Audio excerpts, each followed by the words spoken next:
बच्चों, मैं डॉक्टर शारदा कुमारी महारानी महेश्वर लता संस्कृत विद्यापीठ लोहना मधुबनी से। बच्चों,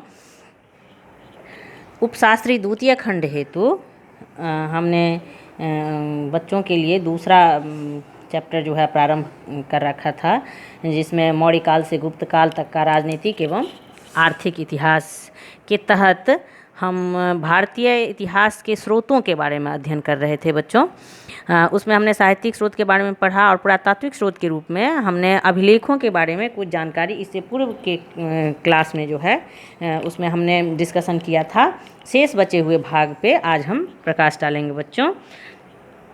बच्चों, जो अभिलेख है वह इतिहास के द्वार खोलते हैं। इसी टॉपिक को हम आगे बढ़ाएंगे। बच्चों, एक अभिलेख जो सांची मध्य प्रदेश में है, लगभग द्वितीय शताब्दी ईस्वी का, उसको आप देख सकते हैं इसमें।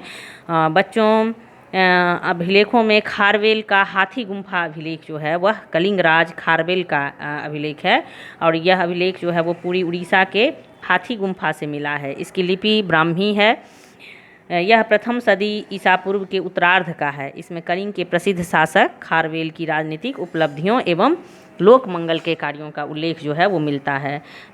खारवेल के बारे में कहा जाता है कि उसने मगध तक का क्षेत्र जीत लिया था, और इस अभिलेख की सर्वप्रमुख विशेषता यह है कि इसमें उसके प्रारंभिक 13 वर्ष के जीवन की घटनाओं का क्रमबद्ध विवरण मिलता है। नागनिका का नाना घाट गुहा अभिलेख, सातवाहन वंश के कई प्राप्त अभिलेखों में यह अभिलेख जो है वो एक प्रमुख अभिलेख है। यह पूना के नाना घाट से मिला है। यह भी प्रथम सदी ईसा पूर्व के उत्तरार्ध का है। यह भी ब्राह्मी लिपि में है। इसमें सातवाहन शासक सातकर्णी प्रथम की पत्नी नागनिका ने विभिन्न यज्ञों का विवरण दिया है। इससे सातवाहन कालीन दक्षिण भारत की राजनीतिक, धार्मिक एवं आर्थिक स्थिति का पता चलता है। रुद्रदामन का जूनागढ़ अभिलेख, शक क्षत्रप रुद्रदामन की ब्राह्मी लिपि में जूनागढ़ गुजरात अभिलेख जो है वह एक अत्यंत महत्वपूर्ण अभिलेख के रूप में हमारे पास उपलब्ध है।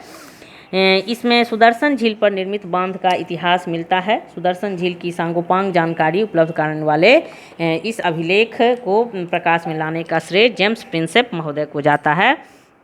उन्होंने सर्वप्रथम इसे 1832 ईस्वी में Journal of Asiatic Society of Bengal के 7वें अंक में प्रकाशित कराया था, और इसमें बताया गया है कि किस प्रकार रुद्रदामन के प्रांतीय शासक सुविशाख ने सुदर्शन बांध का पुनर्निर्माण कराया। साथ ही इसमें रुद्रदामन की राजनीतिक उपलब्धियों का विवरण भी मिलती है। यह 150 ईस्वी का अभिलेख है।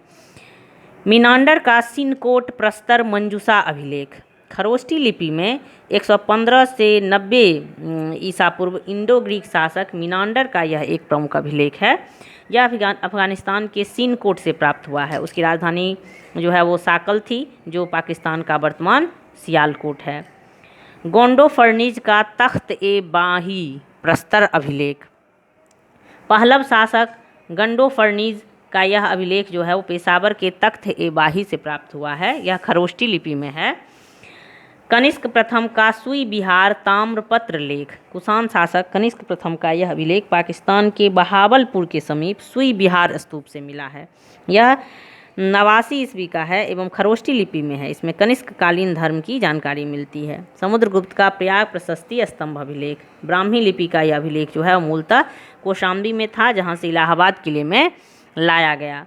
इसकी लिपि ब्राह्मी एवं भाषा संस्कृत है। इसमें कुल 33 पंक्तियां हैं। इसमें गुप्त सम्राट समुद्रगुप्त जो 335 से 376 ईस्वी का लगभग उनका कार्यकाल माना जाता है का उनके जीवन चरित्र एवं उपलब्धियों का विवरण जो है इसमें मिलता है। इसे समुद्रगुप्त के कुमार मात्य एवं संधि विग्राहिक हरिसेन नामक कवि ने 350 ईस्वी में उत्कीर्ण कराया। हरिसेन महादंड नायक ध्रुवभूति का पुत्र था।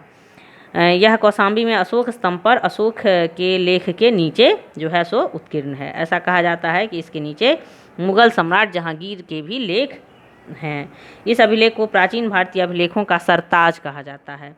इसमें समुद्रगुप्त की दिग्विजयों का संपूर्ण विवरण मिलता है। समुद्रगुप्त की प्रयाग प्रशस्ति की 24वीं, 25वीं एवं 26वीं पंक्ति के कुछ अंश जो मैं बच्चों आप लोगों को बताने जा रही हूँ, उसमें लिखा है समस्त पृथ्वी पर उसका कोई प्रतिद्वंदी नहीं था।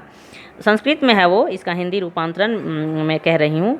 अनेक राजकार्यों से भूषित एवं अनेक गुणों से संपन्न उसने अपने पैरों तले अनेक राजाओं की कीर्ति को मिटा दिया। वह साधु भले की समृद्धि एवं असाधु बुरे के विनाश का कारण है। वे अज्ञेय हैं, उनके कोमल हृदय को भक्ति और विनय से ही बस में किया जा सकता है। वे करुणा से भरे हुए हैं, वे अनेक सहस्त्र गायों के दाता हैं। उनके मस्तिष्क की दीक्षा दीन दुखियों, बिरहनियों और पीड़ितों के उद्धार के लिए की गई है। वे मानवता के लिए दिव्यमान उदारता की प्रतिमूर्ति हैं। वे देवताओं में कुबेर, वरुण, इंद्र एवं यम के समान हैं। स्कंदगुप्त का जो जूनागढ़ अभिलेख है यह 456 ईस्वी का है एवं गुजरात के जूनागढ़ में मिला है। इसमें स्कंदगुप्त द्वारा हुनों की पराजय एवं सुदर्शन झील के बांध के पुनर्निर्माण की जानकारी मिलती है। तो बच्चों, इस तरह से हमने जो इस बात पे चर्चा की थी कि अभिलेख इतिहास के द्वार खोलते हैं। तो अभिलेखों की गणना बच्चों पुरातात्विक स्रोत के रूप में होता है और पुरातात्विक स्रोत जो है वो हमें इतिहास को जानने का ठोस प्रमाण उपलब्ध कराते हैं। तो इस तरह से बच्चों हमने इस पाठ के अंतर्गत अभिलेखों पे प्रकाश डाला और उसके संबंध में चर्चा की। आगे क्रमानुसार हम इन बातों पे चर्चा करेंगे। बच्चों अगले क्लास में हो सकता है हम 16 महाजनपद के बारे में चर्चा करें। आज के लिए इतना ही, धन्यवाद।